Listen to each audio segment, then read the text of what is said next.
الحمد لله رب العالمين. نیەت لە هەموو کار و کردەوەیەکی مسلمانە گرنگە، چونکو پێغەمبەر صلی الله عليه وسلم فەرموویەتی إنما الأعمال بالنيات وإنما لكل امرئ ما نوى. بەپێی نیەتەکەی خۆتەوە الله شارەزایە کە نیەتی تۆ لە ناختەوە چۆنە، بۆیە لەسەر نیەتەکەی خۆت پاداش دەداتەوە.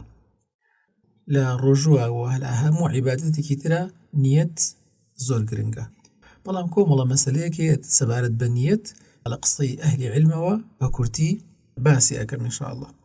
یەکەم ئەوەیە کە پێویستە تۆ کە ڕۆژوەگری نیەتت ئەوە بێت کە تۆ ئەمە فەرزێکە و ئەنجامی دەیت، ئیمانت پێی هەیە، چاوەڕوانی ئەجری لەسەری، بە هیچ شێوەیە مەبەست ئەوە نییە دەوروبەرت لە هاوڕێ و دراوسێ و هاوپیشە و ئەوانە بزانن لەو کاتە دڵت لای ئەوە بێت، بیرت لای ئەوە بێت کە ئەوان بزانن تۆ بە ڕۆژوویت و وەکو کەسێکی ڕۆژوان و کەسێکی باش حسابت بۆ بکەن. ڕاستی ئەوە نیەتت دەرەچێلەوەی کە ئەمە ئیمانن و احتیسابەنی لەسەر جێبەجێ بێت. و هەروەها نابێت تۆ هەر وەکو خەڵق بڵێ خەڵکی ڕۆژوەگرێ منیش ئەیگرم، نابێ، ئەبێ ئیلا نیەت ئەمانە جا بکاتەوە. نابێ وەکو عادەت بێت، نابێ وەکو ڕیا و سومعە بێت، نابێ وەکو ئەوە بێت قسەت نیەتە سەر و پێت نەوترێ کەسێکی تۆ ئەمە ئەبێ ئیمانن و احتیسابەن ڕۆژوو بگریت. ئەمە زۆر گرنگە وەکو یەکەم خاڵ. نیەت هێنان بۆ ڕۆژووی ڕەمەزان جیاوازە لەگەڵ نیەت هێنان بۆ ڕۆژووی نافیلە. بۆ ڕۆژووی ڕەمەزان کە فەرزە ئەبێ لە شەوە تۆ نیەت بێنی. ئەمە قسەی ئەهلی عیلمی هەمووی لەسەرە و بەڵگەی شەرعی لەسەرە. ئەبێ تۆ لە شەوە نیەت بێنی، واتە تا کاتی بانگی بەیانیش تا کاتی پاشێ و هەر دروستە تۆ ئەتوانی نیەت بێنیت. و ئەگەر نیەت نەهێنیت ڕۆژت دروست نییە، ئیلا ئەبێ نیەت بهێنی. نیەتیش لە زمانە نییە، نیەت لە ناو دڵایە. واتە نیەت بریتیە لەوەی کە نەک لەوەش بێت کە لە دڵتەوە بڵێ نیەت مەسبێنێ بە ڕۆژەوە، نا، نیەت نیازێکە لە دڵا دامەزرێت. نیەت بڕیارێکە کە ئەیدەی کە تۆ سبەینێ بە ڕۆژووە بی. هەروەها ئەتوانی هەموو مانگی ڕەمەزان بە یەک نیەت.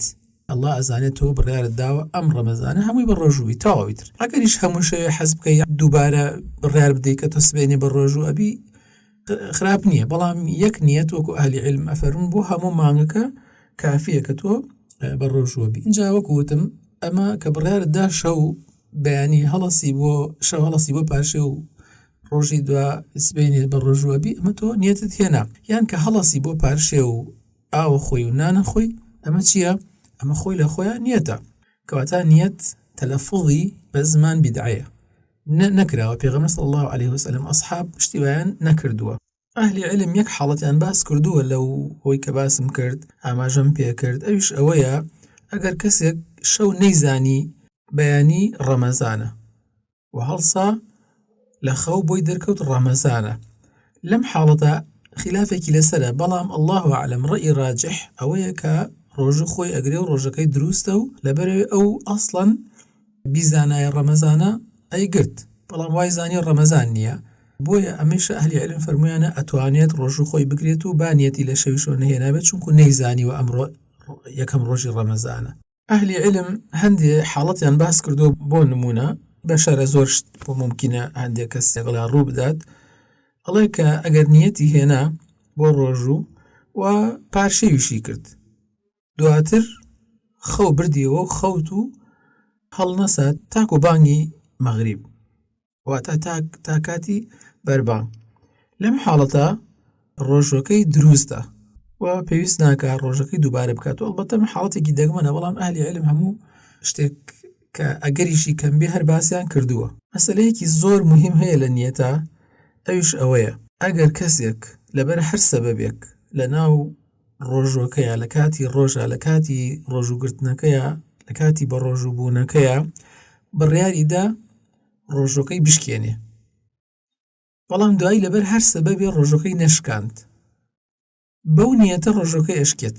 تەنها ئەو نیەتەی کە هێناوێتی، چکۆ ئەو بە نیەت هاتوتە ناو ڕۆژووە و بە نیەتیش لێی دەرەچێت.